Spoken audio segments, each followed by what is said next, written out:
বন্ধুরা, আমি আমার রান্নাঘরে চলে এসেছি। আলপনা রান্নাঘরে আমি চলে এসেছি। Welcome back to my channel. আমি সব বন্ধুদের ওয়েলকাম করছি। অবশ্যই বন্ধুরা আমার সম্পূর্ণ ভিডিওটা দেখার অনুরোধ রইল। আজকে আমি একসাথে দুটো রেসিপি দেখাবো, খুব সহজ।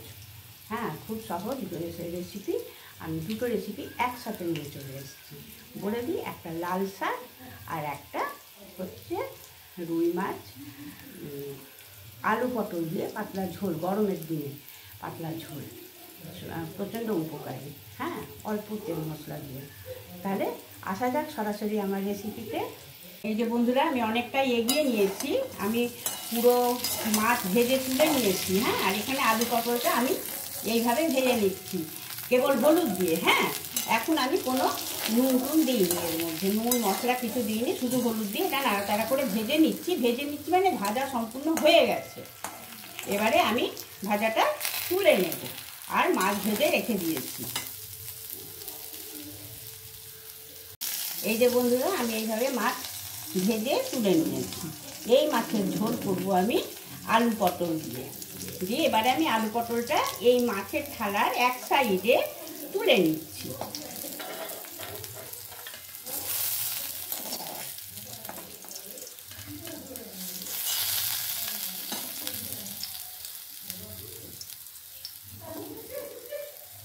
আর এই যে বন্ধুরা, এই শাকটা আমি বেছে নিয়েছি, এর ডাঁটাগুলো রেখে দিয়েছি। ডাঁটাটা অন্য সময় কোনো কিছু করে নেব, ফেলবো না।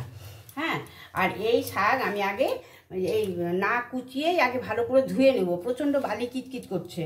আগে এই ঝুড়িতে ভালো করে ধুয়ে নেব, তারপর এটা কুচোবো। তারপরে আসা যাক এবারে মাছ রান্নাটাতে। সর্ষের তেল গরম হয়ে গেছে।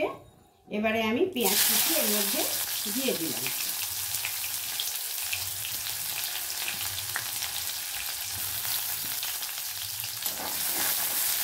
পেঁয়াজটা সামান্য নাড়াচাড়া করে ভেজে নেব।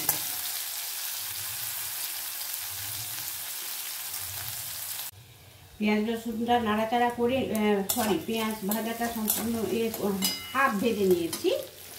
হাফ ভেজে নিলাম। নিয়ে এখন এর মধ্যে দিয়ে দিচ্ছি আমি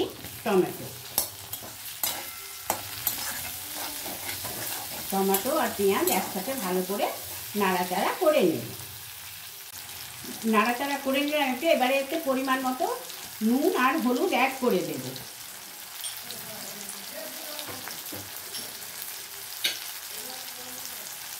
নুন আর হলুদ এর মধ্যে অ্যাড করে দিলাম।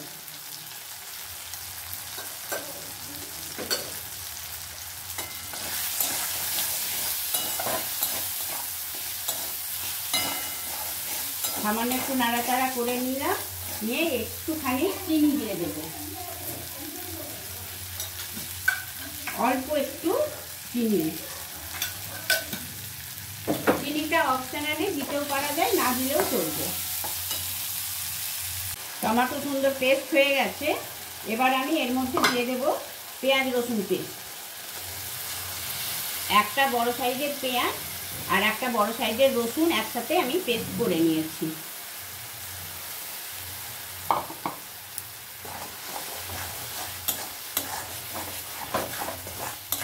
এটা আমি হাফ কষিয়ে নেব। হাফ কষিয়ে নিয়েছি। এবারে দেব সামান্য একটু শুকনো লঙ্কা গুঁড়ো আর দেব ধনে গুঁড়ো অল্প সামান্য। আর এই যে আদা জিরে পেস্ট।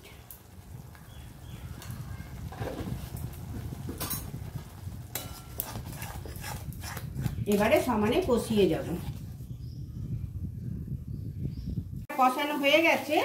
এবার কিন্তু এই যে ভেজে রাখা আলু পটলটা এর মধ্যে দিয়ে ভালো করে কষিয়ে নেব। ভালো করে কষিয়ে নেব।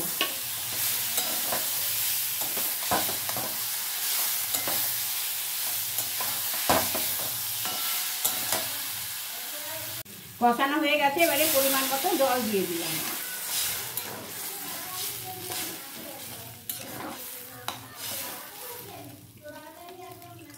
একটু ঝোল ঝোল করবো, এটা ঝোলটাই ভালো লাগে, বাঙালিদের আর কিছু লাগে না। মাছের ঝোল আর সামনে সামান্য একটু কিছু থাকলেই হয়ে যায়।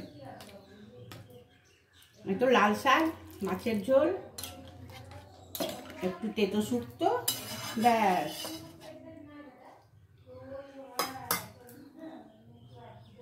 মাছের ঝোলটা অলরেডি আলু পটল দিয়ে জলটা দিলাম, ফুটে গেছে। তো এবারে মাছ আমি এর মধ্যে অ্যাড করে দিলাম।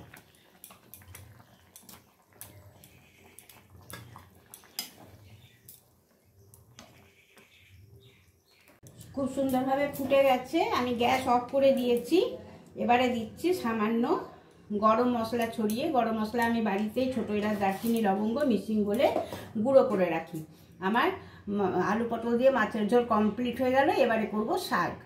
শাক বসানোর জন্য কড়া বসিয়ে দিয়েছি। হ্যাঁ, আর কালো জিরে, কাঁচা লঙ্কা দিয়েছি, আর দিচ্ছি এই রসুন।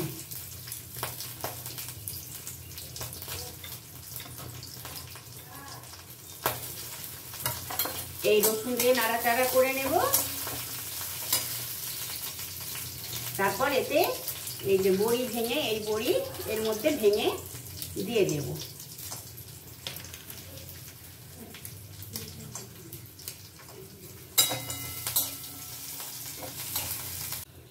রসুন আর বড়িটা ভাজা হয়ে গেছে। এবারে এর মধ্যে শাকটা সম্পূর্ণ দিয়ে দেব।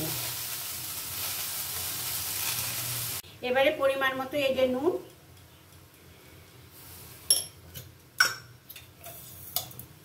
আর একটু চিনি এই দিয়ে দিলাম। এই যে বন্ধুরা, শাকটা তো বসিয়ে দিয়েছিলাম, আর এতে ওপর থেকে কাঁচা তেল আর কাঁচা লঙ্কা দিয়ে আমি নামিয়ে নিলাম। তাহলে কেমন লাগছে আমার শাকের রেসিপি আর আমার মাছের রেসিপি, দুটো রেসিপি?